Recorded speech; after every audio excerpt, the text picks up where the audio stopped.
ang mga kwento ng pag-ibig, kwento ng buhay at kwento ng pag-asa dito sa Barangay Love Stories. Love Stories. Ang isang matatag na relasyon ay nagsisimula sa dalawang tao na handang magsakripisyo para sa isa't isa. Pero minsan ang sakripisyong ito ay nauuwi sa wala. Lalo na kung sa maling tao natin ito ginawa. Ikaw kabarangay, ano ang pinakamalaking sakripisyo na nagawa mo dahil sa pag-ibig?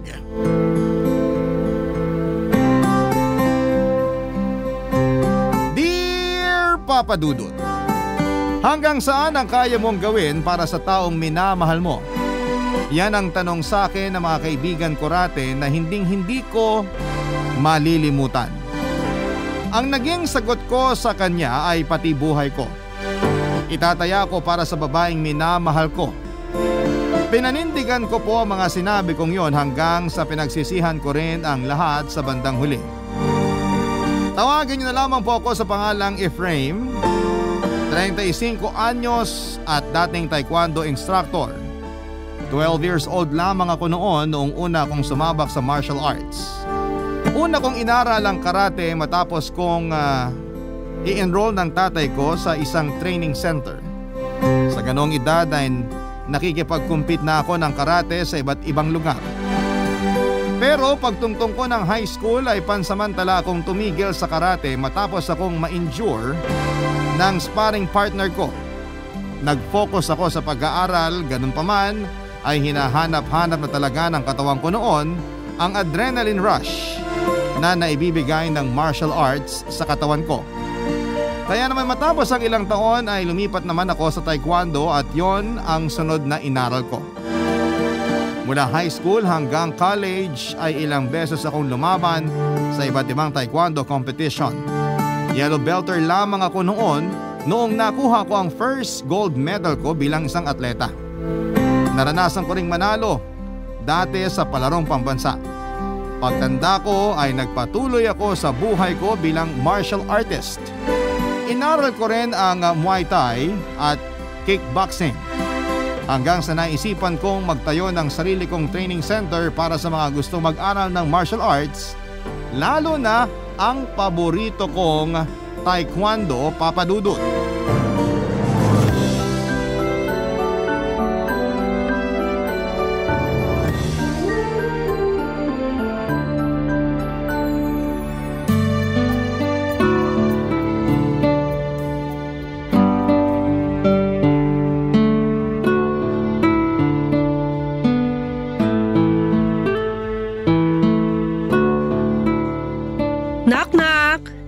Jane, nandito ka na pala.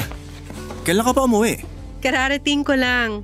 Akala ko mamayang madaling araw ka pa makakauwi. Kung alam ko lang na maaga ka palang matatapos sa trabaho, sana nasundo kita sa airport. Kaya ako nga sinabi na madaling araw ako makakauwi para ma-surprise kita. Siyempre, dahil bukas na ang opening ng training center mo, inayos ko na yung schedule ko beforehand para naman masamahan kita sa pagbubukas ng bagong business mo. Ang sweet naman ng girlfriend ko. Halika nga, payakap nga ako. Miss mo ko? Miss na miss. Tagal mong nawala eh. Ano pang inaantay mo? Tapusin na natin to para makauwi na tayo. Miss mo nang pala ako eh. Aba, gusto ko yan. Mukhang may iba ka pang surprise para sa akin mamaya. Kaya nga magmadali na tayo rito para masolo na natin ang isa't isa. Solo naman natin ngayon ng isa't isa. Pwede naman dito. Ba't pa tayo uuwi? Hoy, sira ulo ka. Magpapablessing ka pa rito bukas. Hala sige, tapusin na natin to para makauwi na tayo. Anong may tutulong ko? May mga nahipan ng balon dun sa may gilid. Idikit na lang natin tapos makakauwi na tayo. Tapos yung tarp pala. Kailangan pang ikabit. O sige, ako nang bahala sa balloons, ikaw na sa tarp. Okay, sige. Alam mo, nakaka-proud ka. Parang kailan lang nung pinag-uusapan natin tong plano mo na magpatayo ng sariling training center. Tapos ngayon, heto na. Nagkatotoo na. Kaya nga eh. Hanggang ngayon hindi pa rin ako makapaniwala. Parang 3 years ago lang. Sabay pa tayong nangarap ng magandang buhay. Sino mag-aakala na ito na yun mismo? Tinatamasa na natin ngayon yung mga pangarap lang natin noon. Oo nga eh. Hindi ako makapaniwala na matutupad natin yung mga pangarap na yon. Hindi ko magagawa to kung hindi dahil sa'yo. Sa'yo ako kumukuha ng inspirasyon eh. Kaya salamat. Walang anuman. Congrats sa ating dalawa. Congrats! Marami pa tayong pangarap na haabutin na magkasama. Yun naman ang nilulook forward ko ngayon. One step at a time. Makakarating din tayo sa mga pangarap natin yan. Marami pa kaya tayong pagsasamahan. Tama. Marami pa nga kaya umaasa ko na kahit anong mangyari, walang iwanan na, sabay nating aabutin yung iba pang pangarap natin. Oo naman. Pangako yan. Gusto mo kain muna tayo sa labas pagkatapos natin dito? Nang ganitong oras? May bukas pa bang kainan ngayon? Parang wala na eh. Teka, anong oras na ba? 11 na eh. Mag-order na lang tayo tapos doon tayo sa inyo mag-celebrate. O sige. Ano bang gusto mong pagkain? Ano bang pagkain ang pwede for celebration? Ano nga ba? Pansit? Ba't naman pansit? Di ba yun naman ang karaniwang handa pag nagse-celebrate? Tuwing graduation, tuwing birthday, kapag sahod, pansit yung binibili. Hindi. Ang pansit kasi, kaya yun hinahanda para magkaroon ng mahabang buhay yung taong nagse-celebrate. Pwede rin naman sa atin yun ah. Mahabang buhay para sa ating dalawa. Mahabang buhay para sa relasyon natin. Mahabang buhay para dito sa negosyo at trabaho natin. O di ba pasok naman? O sige na nga. Check ko kung may mabibilhan pa tayo ng pansit pero sure ako na wala na. Feeling ko fast food na lang ang open ngayon eh. Eh di spaghetti na lang. Ikaw talaga? Parang ang bata mag-isip ng pagkain. Yung mga pang-social naman piliin mo. Ako na magti-treat sa'yo ngayon, total deserve mo namang malibre. Ano bang pagkain ng sosyal? Wala akong maisip eh. Ikaw na lang bahala, i-surprise mo ako. Okay, sige. Papa Dudut, isa si Jane sa mga tumulong sa akin para matupad ang pangarap kong training center para sa mga kabataan. Kapareho kong lumaki sa hirap si Jane pero dahil sa pareho naming pagpupursige sa buhay, ay naging maayos naman ang takbo ng mundo namin. Isa siyang flight attendant na una kong nakilala noong nagsisimula pa lamang siyang bumangon matapos po ang sunod-sunod na problema ng pamilya nila noon. Sabay na namatay ang mga magulang ni Jane dahil sa sunog. Simula noon ay siya na ang tumayong magulang sa 4 niyang kapatid sa pagitan ng pagiging waitress. Dahil hindi sapat ang kinikita niya ay sumubok siyang mag-apply sa airlines. Maganda kasi si Jane, Papa Dudut. Matangkad at magaling makisalamuha sa mga tao kaya bagay na bagay sa kanya ang trabahong yon. Pinalad naman siyang makapasok at ngayon ay naitaguyod na niya ng maayos ang kanyang pamilya. Bilang girlfriend ko ay hindi ako pinabayaan ni Jane.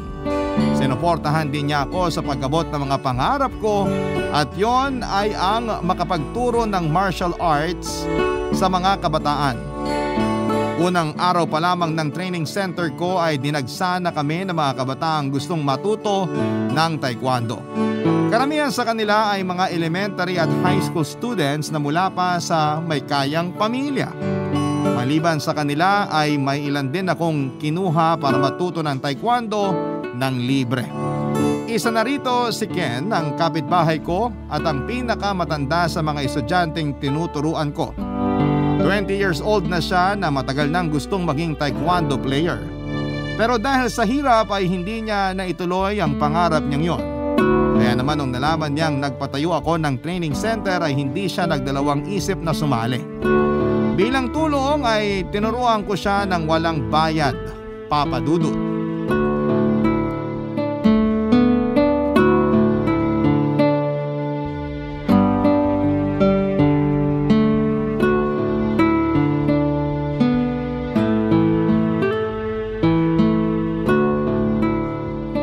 Kuya Efrain. Oh, Ken. Nandito ka pa pala. Ba't di ka pa umuwi? Mamaya na. Papahinga lang muna ako saglit bago ako umuwi. Patambay muna ako rito ah. Oo naman, walang problema. May tutulong ba ako? Tulungan na kitang magligpit. Salamat. Pakiayos na lang yung mga training pad na ginamit natin kanina. Ilagay mo dun sa may cabinet. Punasan mo muna ng alcohol bago mo ibalik. May spray dyan, pakihanap na lang. Sige. Grabe, ang hirap pala ng training ng taekwondo, no? Nabigla katawan ko dun Ayos ba? Marami ka pang dapat matutunan. Basic pa lang yung mga tinuro ko sa inyo. Kaya nga hindi mo pa naituturo yung mga iba't ibang klase ng sipa, pero bugbog na agad katawan ko. Warm up pa lang natin, nakakapagod na Ganyan talaga sa martial arts. Kailangan mo mag-warm up para hindi mabigla katawan mo. Tamo, bukas mahihirapan ka na maglakad niyan. Talaga? Bakit? Kapag first time, hindi talaga maiiwasan yan. Nagamit mo kasi mga muscle sa paa mo kaya kailangan mo ng pahinga para may oras kang mag-recover.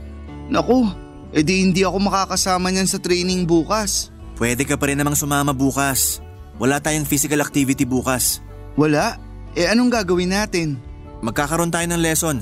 Ituturo ko sa inyo kung paano magbilang ng Korean. Korean? Bakit naman Korean? Kasi sa Korea nag-originate ang taekwondo. Kailangan nating magbigay ng pagkilala sa pinanggalingan ng martial arts na yon. Oh, sa Korea pala galing ang taekwondo?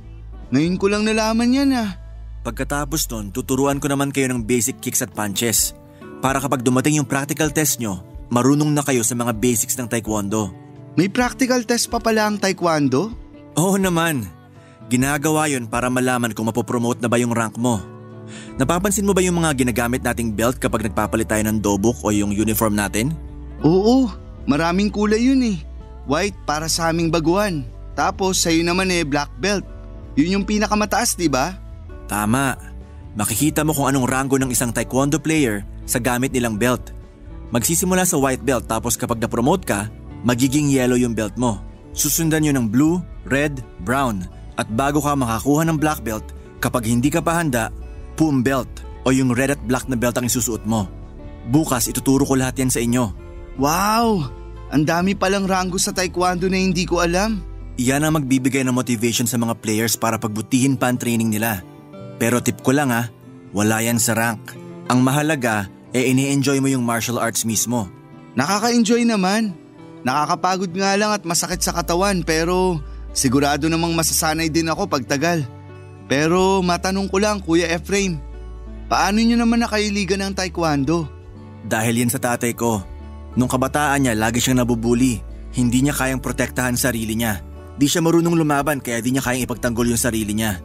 Nung nagkaanak siya, siniguro niya na matututo kami magkakapatid ng self-defense para kapag dumating yung panahon na kailangan namin ipaglaban mga sarili namin, kaya naming lumaban. Kaso sa aming magkakapatid, ako lang yung nakagusto sa martial arts kaya ako lang ang nagpatuloy sa direksyon na yon. Kaya pala. Oo nga, maganda na matuto tayo ng self-defense. Mas katatakutan tayo ng mga tao. Pero dapat wag mong gamitin ng taekwondo para makasakit ng ibang tao. Yan ang isang bagay na bawal sa larangan ng martial arts. Paano kung may mahal ka sa buhay na sinaktan ng ibang tao? Hindi ba pwedeng gamitin yung pagiging taekwondo player mo para bumawi sa mga nanakit sa mahal mo? Pwede bilang self-defense. Pero kapag ginamit mo lang ang taekwondo para maghiganti, hindi maganda yon. Hindi bawal pero hindi dapat ginagawa yon. Parte kasi ng pagiging martial artist, dapat matuto ka magpakumbaba at magkaroon ng self-control. Nasa sayo na lang yon. Pero sana naman wag tayong dumating sa ganung punto. Oo nga, pero kunwari lang naman. O sige na, tapusin na natin tong ginagawa natin para makauwi na tayo.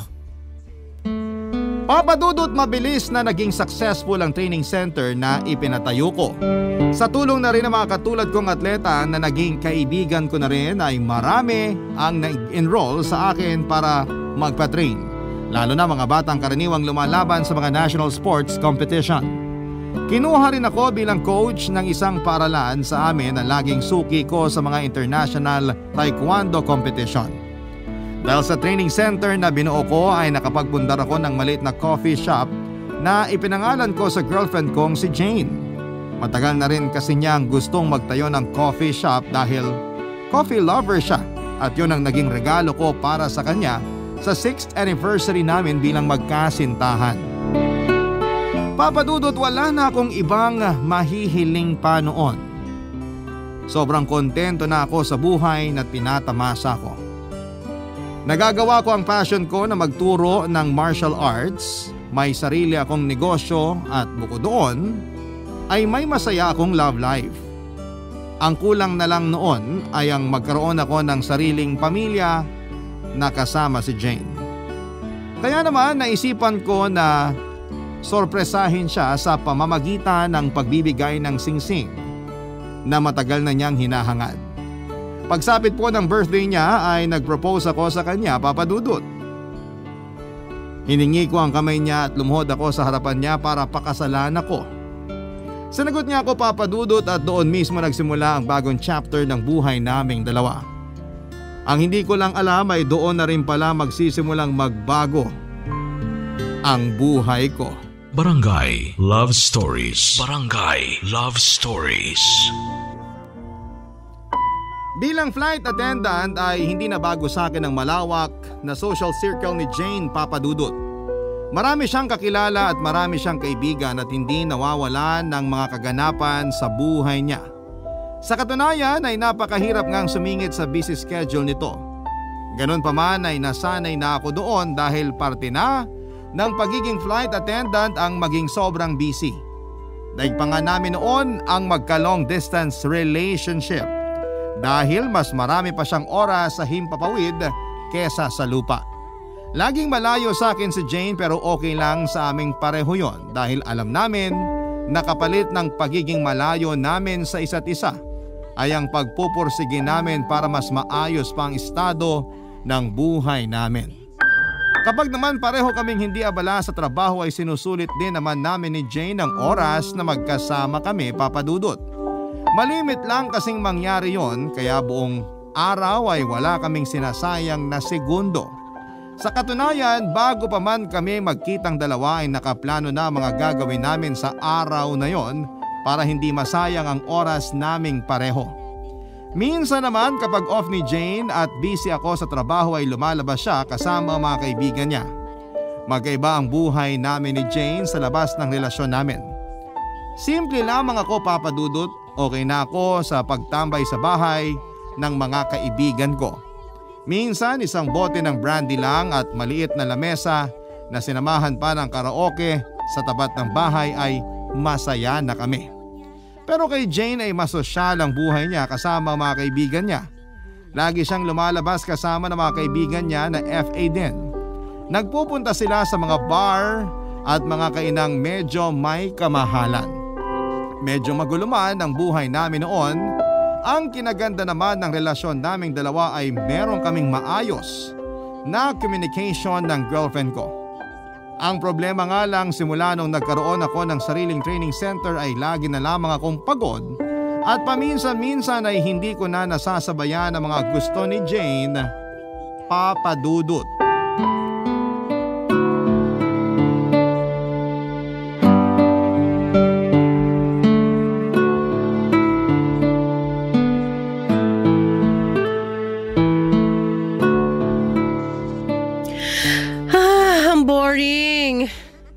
Labas tayo? Ngayon na? Saan mo ba gusto pumunta? Hindi ko alam, kahit saan. Ang boring dito sa bahay. Wala man lang pwedeng pagkaabalahan. Sabi mo magpapahinga ka buong araw. Di ba pagod ka sa trabaho? Nakakabagot eh. Sa weekend na lang tayo lumabas. Rush hour na oh. Mas mababagot lang tayo sa daan kapag na-traffic tayo. Mag-suggest ka na lang kung anong magandang gawin. Seryoso, sawa na ako nakatunganga rito. Movie marathon gusto mo? Maraming bagong labas na pelikula ngayon. Ayoko, boring din yan eh. Tsaka wala namang magandang palabas ngayon. Paulit-ulit lang din naman yung kwento. Magbasa ka na lang ng libro. Ang dami niyong libro dyan oh. Ano yan, display? Sa kapatid ko yan. Ayaw niyang may gumagalaw sa mga libro niya. Tsaka hindi naman ako mahilig magbasa. Mas nakakabagot yun kaysa manood ng movie. Eh anong gusto mong gawin? Wala rin ako maisip. What if gumimik na lang tayo mamayang gabi? Gimik? Kalagitnaan ng linggo, gigimik ka? O bakit? Ano namang masama ron? May bago akong bilhin na dress dyan. Gusto ko siyang irampa sa labas. Tinatamad akong lumabas eh. Ba yan? Ikaw rin ang boring mo eh. Ayaw mong gumimik, ayaw mong mamasyal. Ang hirap talaga kapag nagkaroon ng jowang taong bahay. Ayaw man lang lumabas. Ngayon lang din kasi ang pahinga ko. Mas maganda na dito na lang tayo sa bahay. Lagi ka na nga lang nasa labas eh. Ayaw mong dito na lang tayo sa loob? Mas intimate. Mas makakapag-bonding pa tayo. Itong ginagawa nating nakaupo lang habang nakatutok sa kanya-kanya nating cellphone, hindi talaga bonding ang tawag dito. O sige, eto na. Ibababa ko na tong cellphone ko. Nga pala naalala ko, nasabihan na ba kita tungkol sa ganap natin sa Sabado? Sabado? Hindi pa. Anong ganap yon? May pupuntahan tayong party. Ikaw yung +1 ko. Party? Saan naman? Sa BGC. Sino mga kasama natin kung sakali? Yung mga kasamahan kong FA. Kilala mo naman sila, di ba? Nako, baka ma-out of place lang ako doon. Ikaw na lang magpunta. Ayaw mong sumama? Bakit naman? Alam mo namang hindi ako mahilig magpunta sa mga party-party na yan eh. Hindi ako bagay sa mga ganyang pasosyal. Batang kali ako eh. Di ako makasabay sa mga malalaking party na lagi mong pinupuntahan. Sayang naman. Balita ko maraming imbitado ron na sikat. Mag-enjoy na lang kayo doon.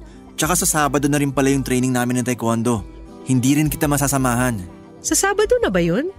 Yan ba yung sinasabi mong 1 week kang titira sa school? Oo, yun nga. Kinuha akong trainer ng taekwondo team nila eh. In-house kami ng 1 linggo doon. Sayang naman. Okay lang yun. Mas may enjoy mo yung party na yun kapag wala ako doon. Ayaw mo nun? Wala ka nang kailangang problemahin pa? Mas masaya sana kung magkasama tayo. Bawi na lang ako next time. Basta wag ka lang masyado magpakalasing ha. Ako pa? Kayang-kaya ko sarili ko sa mga ganyang bagay. Sa susunod tayo naman ang lalabas kapag natapos na ako sa training. Promise mo yan ha? Oo, promise. Alam ko na kung anong pwede nating gawin ngayon. Ano? Maglaro na lang tayo ng mobile game. Naka-download pa ba yung laro sa phone mo? Hindi na-uninstall ko na yun eh. Dali, download mo ulit. Magpaparank up ako. Kailangan ko ng support player. O sige, wait lang. Papa Dudut, isang malaking pagsisisi sa parte ko na hindi ko sinamahan si Jane noong gabing yon. Ang akala ko kasi noon ay pangkaraniwang party lamang ang pinuntahan niya.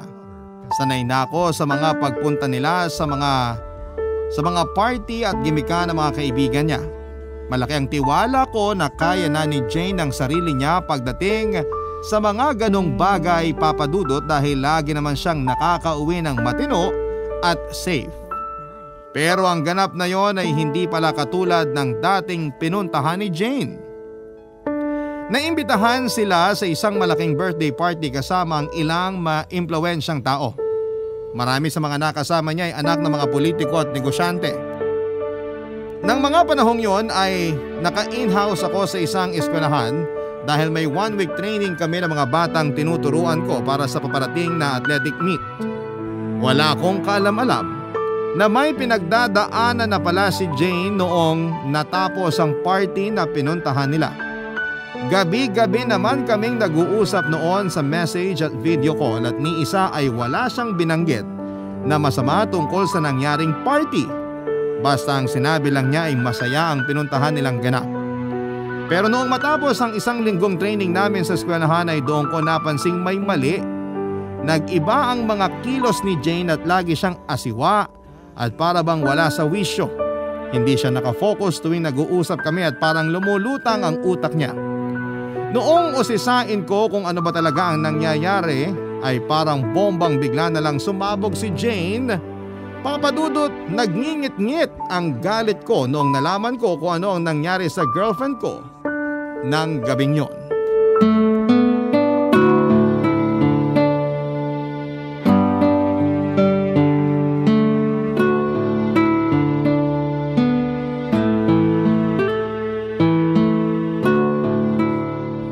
Pero kung akong tatanungin, mas magandang mamasyal sa Siargao kaysa Boracay. Balita ko, crowded na raw sa Boracay eh. Mas tahimik daw sa Siargao. Ano sa tingin mo? Doon na lang tayo mag-celebrate ng anniversary natin next year para mapag-ipunan natin. Uy, nakikinig ka ba sa sinasabi ko? Ikaw bahala. Siargao na lang. Parang maganda dun eh. Ano, Siargao na? Final? Sabing ikaw na nga bahala eh. Ano ba?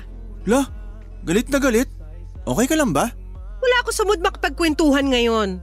Bakit naman? Masama ba pakiramdam mo? Pwede bang manahimik na lang muna tayo saglit? Sakit ang ulo ko. Halika nga rito. Kailangan mo lang ng lambing eh. Kiss na lang kita para mawala sakit ng ulo mo. Ano ba? Efraim, lumayo ka nga. Ang sungit naman. Payakap na. Lumayo ka sa akin, isa! Grabe, high blood na high blood ah. May dalaw ka ba ngayon kaya ang sungit-sungit mo? Tigilan mo ako, hindi ako nakikipagbiruan sa'yo. Okay. Chill ka lang. Nilalambing lang kita eh. Mukha ba ako nangangailangan ng lambing ngayon? Efraim naman, subukan mo naman magbasa ng sitwasyon.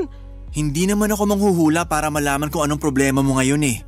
Pinapagaan ko lang naman ang loob mo para makapagsabi ka sa akin kung anong problema. Ano ba kasing meron? Ba't ka nagkakaganyan? Wala.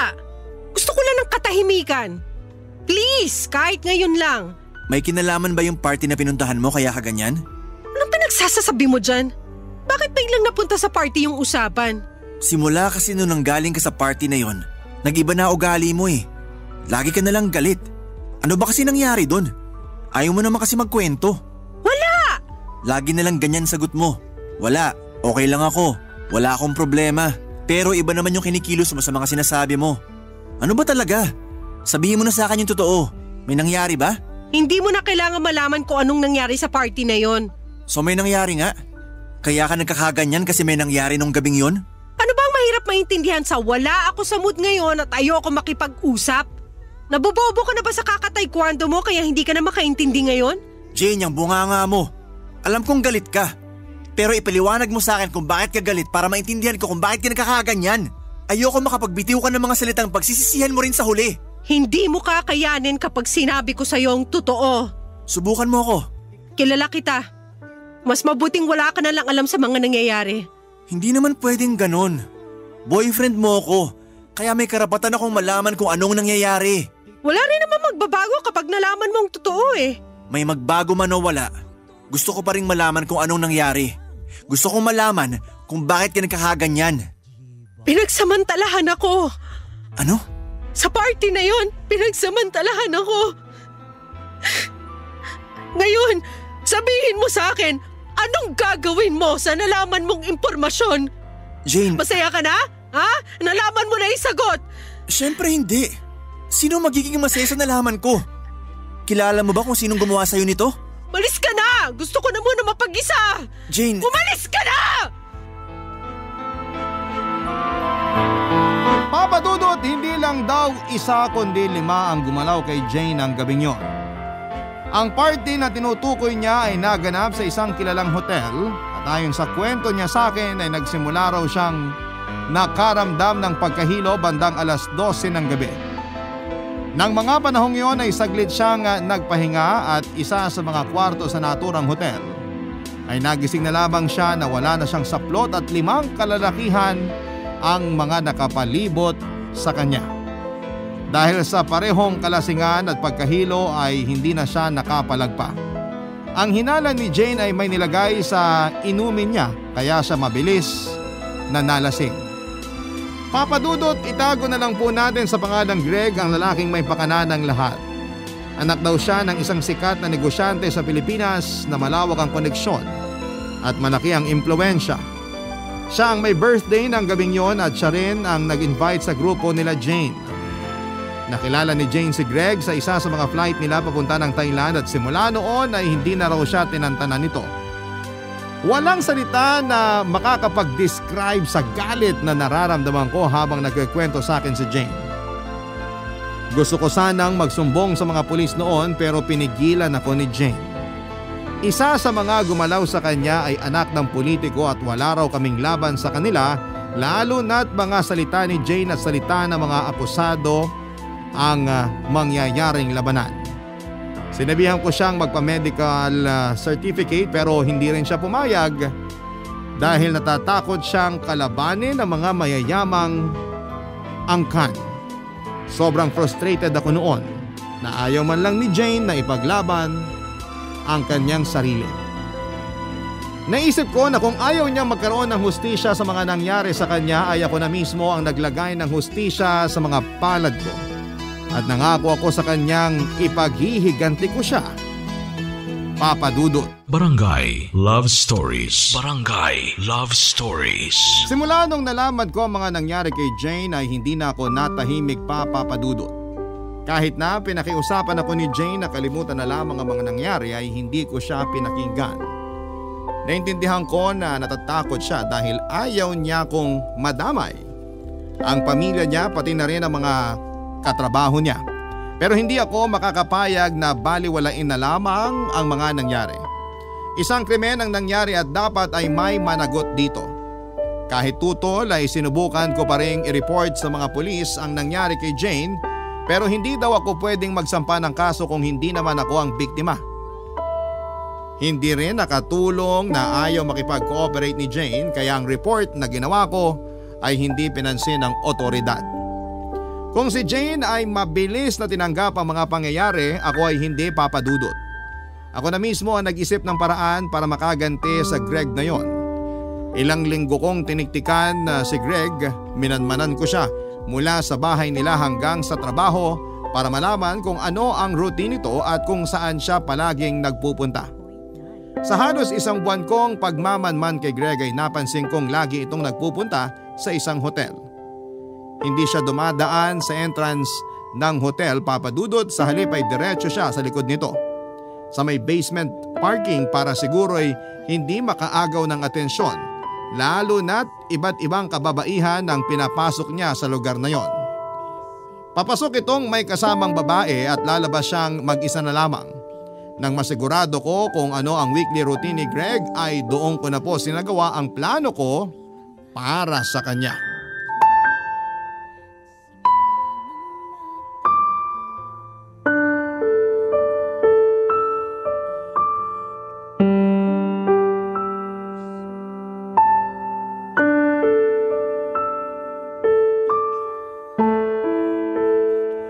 Ken, tapos ka na ba magbihis?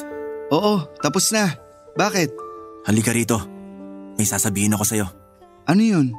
May papakita kong picture sa'yo, sandali lang. Eto, tandaan mo yung pagmumukhang to ha. Sino naman yan? Greg ang pangalan ng lalaking to. Pupuntahan ko siya mamaya. Kung sakali man na kung may mangyari mang masama sa akin, itong lalaking to may kasalanan. Ha? Bakit? Ano bang gagawin mo? Basta, wag mo na lang alamin kung bakit. Ito ba yung sinasabi mo nung nakaraan? Yung nabanggit mo na may tao kang gustong paghigantihan? Itong Greg na to, siya ba yung tinutukoy mo? Siya nga. Gusto ko siyang bawian sa ginawa niya kay Jane. Ano ba kasing nangyari? Kinakabahan tuloy ako sa mga pinagsasasabi mo. Mas maganda na wala kang alam para hindi ka na madamay. Kahit sabihin mo na lang yung lugar. Saan mo siya kikitain? Basta Greg na anak ng mayamang negosyante. Yun lang ang kailangan mong tandaan. Huwag ka nang maraming tanong pa. Samahan na lang kaya kita. Ken, kaya kong sarili ko. Huwag mo na akong problemahin. Huwag mo nang idamay ang sarili mo rito sa gulong to. Kung ayaw mo akong idamay, bakit mo pa pinakilala sa akin yung Greg na yun? Hindi ba dapat mas maganda na wala na lang akong alam? Pasensya ka na. Ikaw lang talaga yung maaasahan ko. Ang labo mo naman eh. Si Jane, alam niya ba tong gagawin mo? Wala siyang alam rito. Gusto mo tawagan ko siya? Huwag! Huwag mo siyang tatawagan. Walang makakaalam ng gagawin kong to, naiintindihan mo ba? Baka lang kasi mapigilan ka pa niya sa gusto mong gawin. Natatakot talaga ako para sa'yo eh. Maglikpit ka na ng gamit para maisara ko na tong training center. Sandali! Hindi na ba talaga kita mapipigilan? Wala nang makakapigil sa akin. Wala nang atrasan to. Natatandaan mo pa ba yung mga sinabi mo sa akin noon? Anong sinabi ko sa'yo? Na ang martial arts ay para sa self-defense lang. Hindi dapat ito ginagamit para makapanakit ng ibang tao. Alam ko. Pero natatandaan mo rin ba kung bakit ko sinabi ang bagay na yan? May tinanong ka sa akin noon. Ano yung tinanong ko sa'yo? Na kung sinaktan ng ibang tao ang mahal mo sa buhay, pwede mo bang gamitin ang natutunan mo sa taekwondo para maghiganti? Yung tanong mo na yon, yan ang pinagdadaanan ko ngayon. At itong gagawin ko, ito ang sagot ko sa katanungan mo. Pero kuya, isipin mo kung ano yung pwedeng kahinatnan ng gagawin mo ngayon. Kung ano man na mangyari sa akin ngayon, ginusto ko to. Kapag nagmahal ka ng isang tao, gagawin mo ang lahat para sa taong yon. Kahit makapatay ka?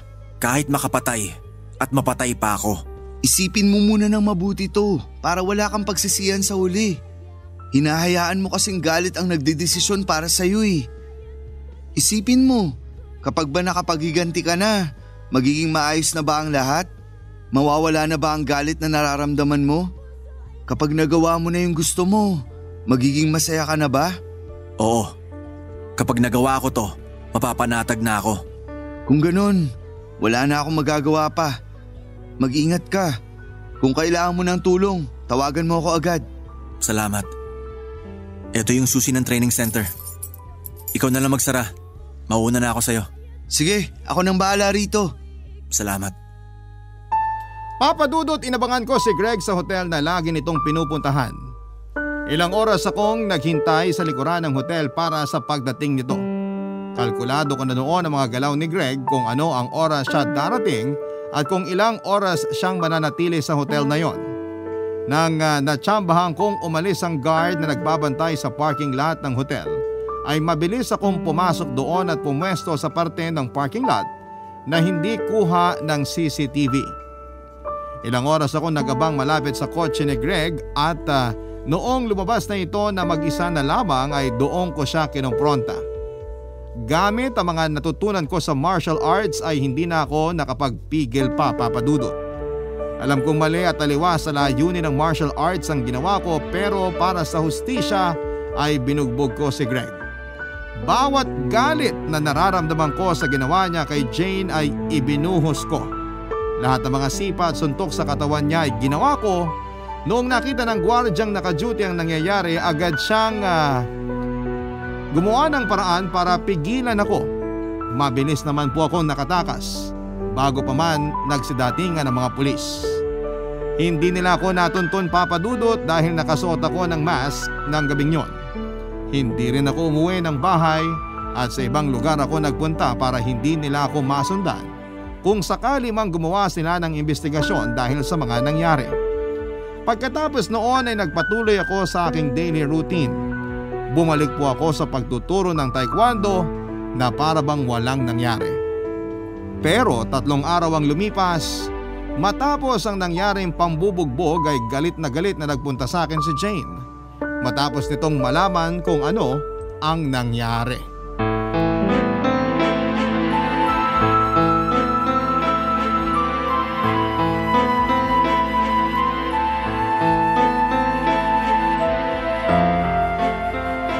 Efraim!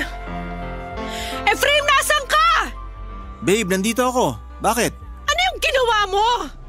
Talaga bang nasisiraan ka na ng ulo? Ano pinagsasabi mo? Ano bang ginawa ko? Alam mo kung ano yung ginawa mo? Hindi kita maintindihan. Wala akong ginagawang masama.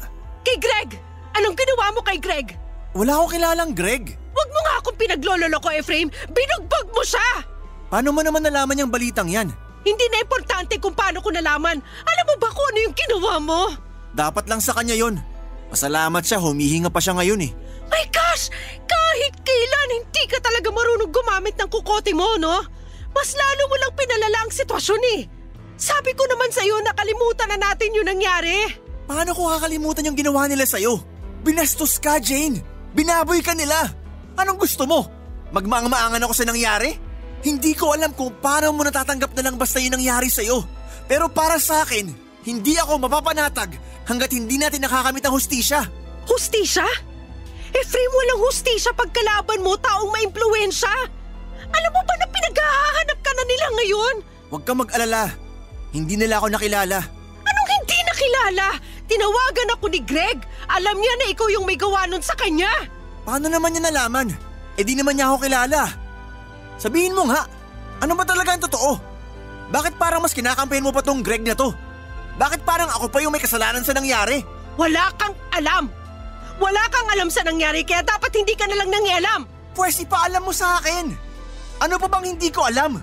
Sabihin mo sa akin, bakit ikaw pa yung galit? Eh ikaw na nga tong pinaghiganti ko. Dahil ayoko maghiganti kay Efraim. Kasalanan ko yung nangyari. Walang kasalanan si Greg dito. Ha? Parang wala siyang kasalanan. Eh ikaw na… Pinayaran nila ako. Yung nangyari sa akin, bayad yun. Nagpunta ako sa party na yon, hindi para makiparty kundi para ibigay ang gusto nila. Ano? Paanong binayaran? Ibig mo bang sabihin… Kailangan ko ng pera. Hindi sapat ang kinikita ko para sa problema namin sa bahay. Wala akong choice. Kailangan ko magbenta ng katawan. Problema? Anong problema? Problema saan? Naskam ang kapatid ko nung nag-apply siya para magtrabaho sa ibang bansa. Marami siyang utang na kailangan bayaran. Pero Teka lang, bakit wala akong alam dito? Ibinibenta mo ang sarili mo sa ibang tao? Na-scam ang kapatid mo? Malaki ang pagkakautang nyo? Paano nangyari itong mga to nang hindi ko man lang nalalaman? Dahil hindi mo naman yun kailangan malaman eh. Hindi mo na problema ang pamilya ko. Jane, bakit hindi ka nagsabi sa akin? Sana natulungan kita. Mas mahal mo ang trabaho mo eh. Mas mahalaga sa'yo yung lintik na taekwondo na yan kesa sa akin. Inimbitahan kita. Inaya kita sa party na yun kasi naghahanap ako ng rason para wag nang tumuloy. Kung pumayag ka lang sana na samahan ako, sa ibang party tayo nagpunta. Kaso anong ginawa mo? Mas pinili mo yung trabaho mo kaysa sa akin. Hindi ko naman alam eh. Yun nga ang point ko, wala kang alam. Hindi ko sana magagawa ang bagay na yun kung hindi ka nagsinungaling sa akin. Bakit mo sinabing na rape ka? Kung sana noon pa lang sinabi mo ng totoo, baka natulungan pa kita. Ngayon sa akin may papasa ang sisi? Nasabi ko yun dahil tirig-tiri ako sa sarili ko. Kailangan ko ng kakampi, ng tao magko-comfort sa akin dahil unti-unting nawawala yung respeto ko sa sarili ko dahil sa ginawa ko. Ngayon dahil sa ginawa mo, pareho na tayo nasa panganib. Hinahanap na tayo ni Greg. Gagawin ko to ng paraan. Aayusin ko to. Hindi na kailangan. Makikipag-iwalay na ako sa'yo. Ha? Bakit? Babe naman, sandali lang. Huwag ka magpadalos-dalos. Pag-usapan natin to. Hindi na natin to kailangan pag-usapan. Simula ngayong araw na to, wala na tayo! Papa Dudut, nagawa ko lang naman ang bagay na yon dahil mahal ko si Jane. Pero dahil sa ginawa niyang pagsisinungaling ay nagmukha akong tanga. Naghukay ako ng sarili kong libingan nang hindi ko namamalayan. Akala ko ay isang kabayanihan ang ginawa ko para kay Jane. Hindi ko inakalang yun na palang magiging rason kung bakit masisira ang relasyon naming dalawa. Sinubukan ko siyang tawagan at habulin para maayos ang problema namin pero hindi na niya ako sinasagot pa. Hindi na siya nagpakita pang muli sa akin, Papa Dudut, dahil kailangan daw niyang magtago. Dahil sa ginawa ko ay pinaghahanap na raw siya ni Greg. Natatakot siya para sa sarili niyang buhay kaya naman naisipan niyang magpakalayo na lamang. Ilang linggo po ang lumipas ay ako naman ang tinunton nila Greg. Nalaman ni Greg na ako ang bumagbog sa kanya matapos nilang makita sa CCTV ang isang buwang pagmamanman ko sa kanya. Pasarado na ako noon sa training center ko nang bigla akong pinasok ng 4 na kalalakihan. Isa na nga doon ay si Greg. Bago pa man ako makapagsalita ay agad nila akong hinampas ng baseball bat sa balikat. Hindi na ako nakapalagpa, Papa Dudut. Binugbog nila ako hanggang sa hindi ko na alam kung ano ang nangyayari. Bago sila umalis ay paulit-ulit nilang hinampas ang paa at binti ko. Yun daw ang ganti ni Greg sa ginawa ko sa kanya. Huwag na raw akong magsayang pa ng oras na mag-report sa pulis dahil hawak daw niya ang hustisya. Bago mawala ng malay ay natawagan ko pa si Ken para humingi ng tulong. Pagising ko ay nasa ospital na ako at sa tindi ng natamong pinsala ng binti ko ay hindi na ako nakapaglakad pa ng maayos. Kinailangan ko pa ng saklay para masuportahan ang sarili ko sa paglalakad. Papa Dudut, dahil sa pag-ibig ay nasira ang mga pangarap ko. Natigil ako sa pagtuturo ng taekwondo dahil sa mga nangyari. Dahil hindi ko na magamit ng maayos sa mga binti ko ay nagsarado na ang tinayo kong training center. Hindi na ako nagsumbong pa sa mga pulis dahil sa mga nangyari. Tama nga si Jane na mahirap kalaban ng mga taong makapangyarihan. Hanggang ngayon ay hindi pa kami nagkikita ni Jane na siyang naging rason ng pagbagsak ko. Ganon pa man ay tahimik na po ako sa buhay ko ngayon kasama ang sarili kong pamilya. Dito na po nagtatapos ang aking kwento. Maraming salamat po, Papa Dudut, at sana po ay magkaroon at nag-iwan ako ng aral sa inyong lahat. Ang inyong forever kapuso at kabarangay, Efraim. Nagustuhan ng iyong napakinggan? Ituloy yan via live stream sa www.gmanetwork.com/radio. Barangay LS 97.1 Forever.